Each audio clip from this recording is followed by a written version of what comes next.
Music is obviously a hot button in our day. I mean, I've said we use them, we sing them. We think they're an excellent expression of good, solid music communicating biblical truth. Do you ever catch any negative on that side of it, that people think maybe you're accommodating to contemporary styles too much? You know, there are people that may not appreciate the sound of them or something. I think Greg has been able to write in a genre that it sounds like fresh hymnody. You know, it's not trite, and we're not trying to be contemporary and catchy. There's kind of an exalted feel to it, but it is very emotive. It's very expressive, and I think he writes, and I say this as a compliment, his tunes sound like a Getty tune in some ways. He's not trying to ape them or something, but he's done a good job that way. And I suppose there's people that don't like that. I tend to say I'm a big fan of Watts and Wesley and Newton. I just love meaty hymns with good tunes. And, you know, there are examples of great texts that have had poor tunes, and they've been buried for years. And then something like Before the Throne of God Above, the Cooks write a tune that fits it perfectly. It's emotive. It's ideal for congregational singing. And that text has kind of been rescued from a bad tune. I'm glad to see that happening. And at our church, you know, we're going to sing a lot of Watts and Wesley, maybe from the hymn book, maybe hymns that haven't made the cut, but they're great, and we'll supplement.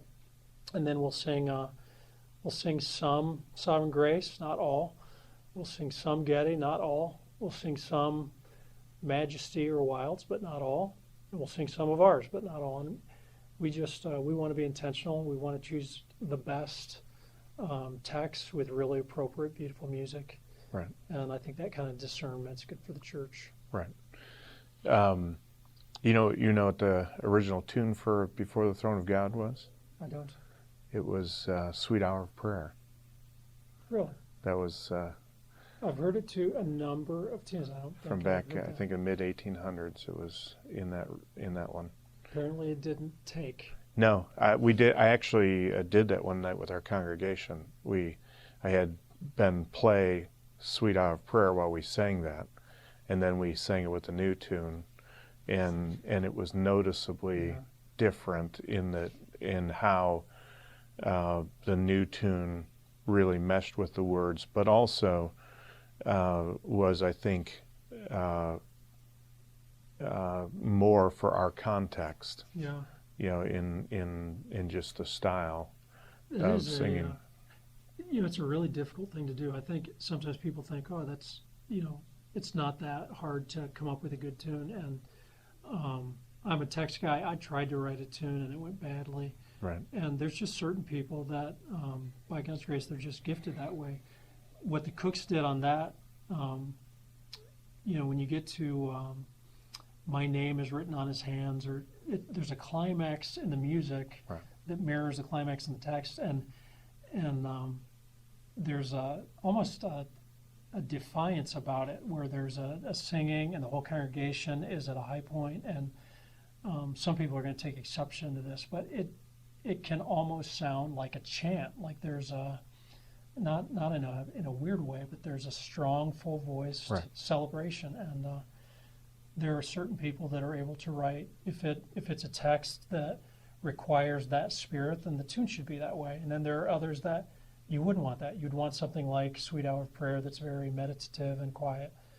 And you know, I'm thankful for, it could be Cooks or Getty, Greg Habeger, people that are able to write tunes that really, I think they actually beautify the text. They take a text that is good in its own right, but they make it even better. Right. And then we can sing it as a congregation. It's pretty amazing thing. Yeah, I'm pretty sure it was Sweet Hour of Prayer, but there may be some musicologist out there that might correct me on it. So, but that's what my tracking down on it was, because my point was to try and illustrate that even the tune and style of music does reflect the era in which it was written, and reflecting the era in which it was written is not the most significant issue in determining whether it's beautiful or good music. Right. That like we're not a gospel song church, Right. and part of it is that those tunes, a lot of them reflect a particular era that doesn't come across well it does not seem like it matches the text. I mean, the one that I always joke about is, love lifted me. I was sinking deep in sin. That the tune in most of our older hymn books is almost like a merry-go-round kind of I was sinking deep in sin, not really contemplated. And I remember one of the first times I'd always thought that, but then I heard it being sung. Actually, I think it was Beth Barnhart Horton. I think she had a recording, and it was just changed the tune, and really, made the song powerfully communicative by moving it away from the sort of Ferris wheel sound to a text and tune that communicated the depth of the reality of what Christ had done in rescuing us, and I think that a lot of what I think has been valuable about yours and the kinds of things that we need people to do more of is to do that,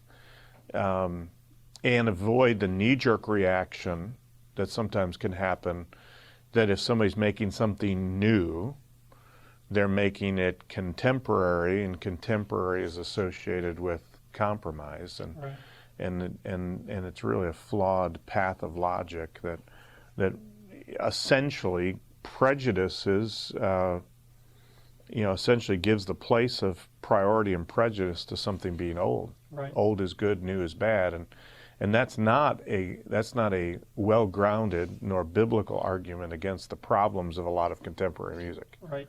We went through, Tri-County, we went through some discussions several years ago about the music we were choosing for congregational singing.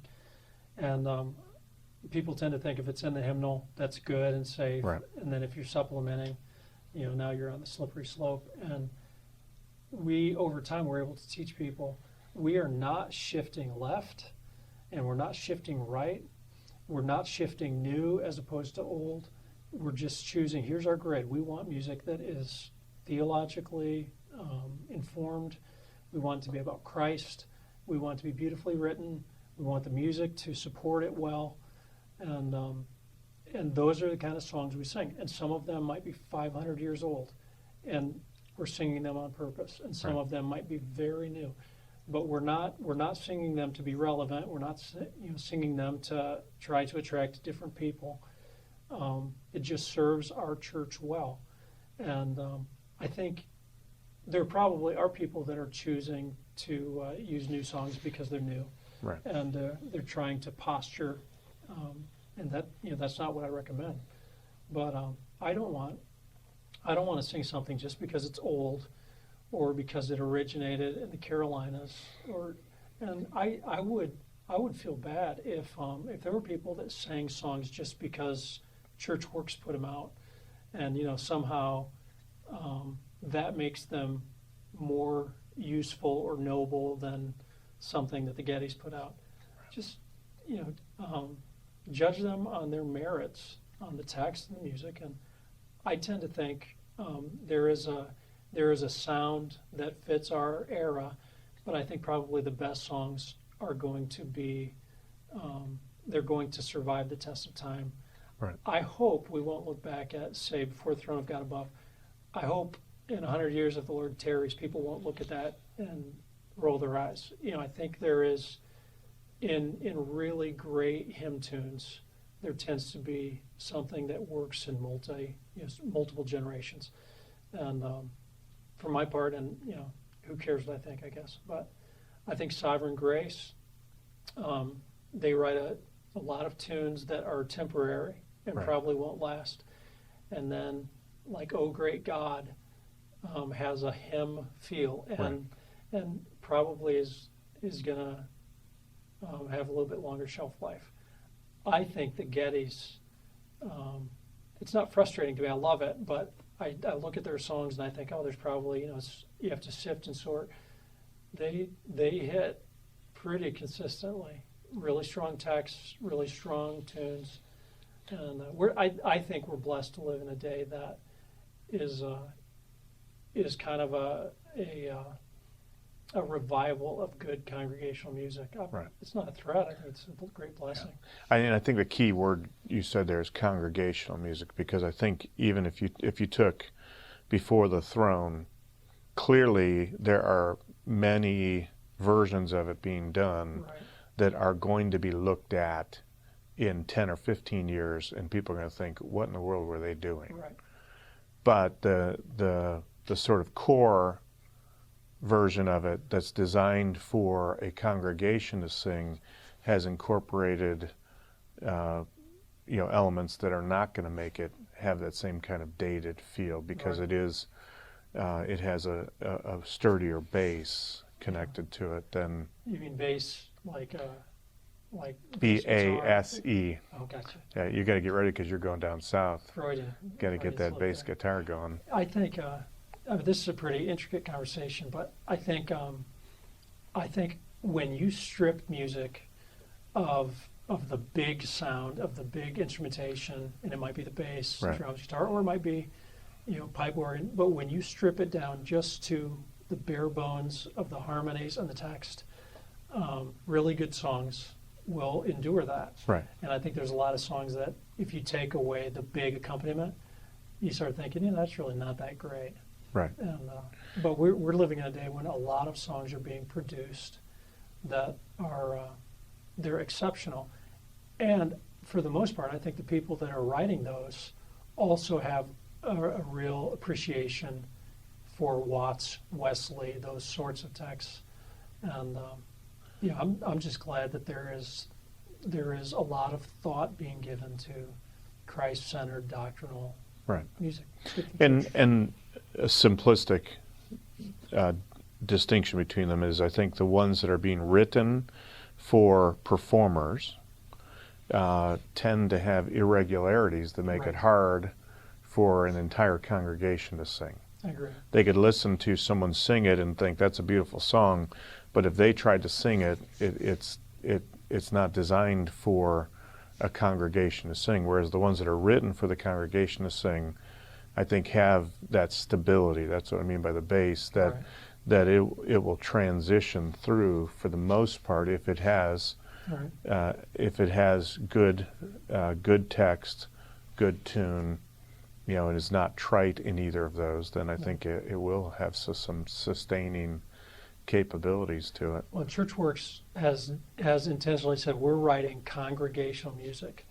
If you write congregational music, it can transition into performance, like for a Right. choir or a soloist, but it's pretty difficult for music that's written for a soloist to transition to congregational. I Right. think there's times it happens, but it's a pretty tough. It's a pretty tough transition to make, and we've all been in services where there's a song and you think, I like that song. I have a CD and it's beautiful, and you try to sing it congregationally and it's just awkward. Right. And I think some of the more popular styles are particularly prone to that because of the irregularity of certain aspects of it. I mean, it's not set up on a typical poetic structure, for Right. instance, even, and so you run into those types of problems with it. But I think we need to wrestle with it. Part of what we're talking about, I mean, I use the three words: they need to be accurate, they need to be appropriate, both for God and for believers who are following the true and living God, and then accessible. That is, in the two parts I talk about, there are within the congregation's capability.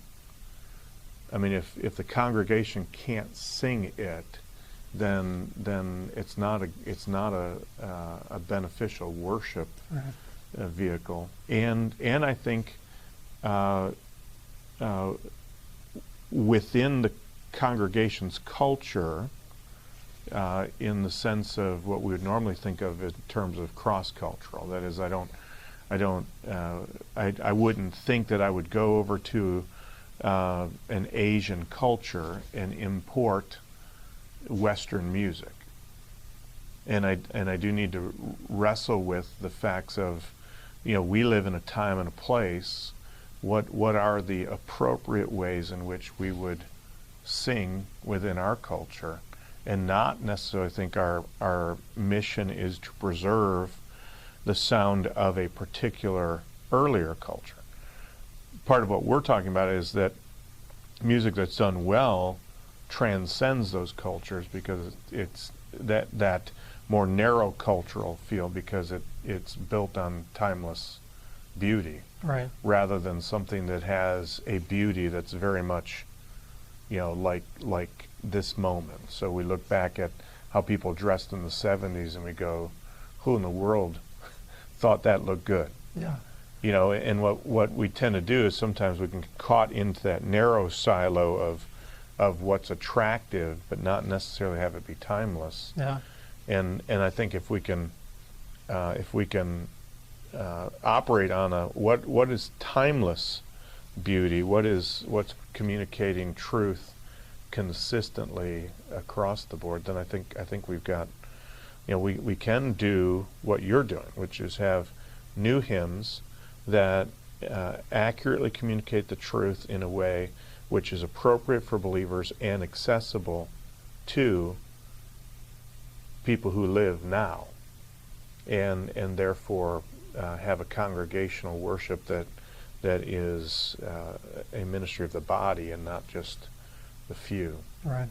But and I think part of what you're saying, if I just I do think leadership in the church is supposed to help cultivate some of those things too. Right. So so songs, we have this conversation, like a song like Abide With Me, which is a beautiful song with great truth, but is really emotionally out of step with our day, because it causes you to deal with change and decay and preparation for death.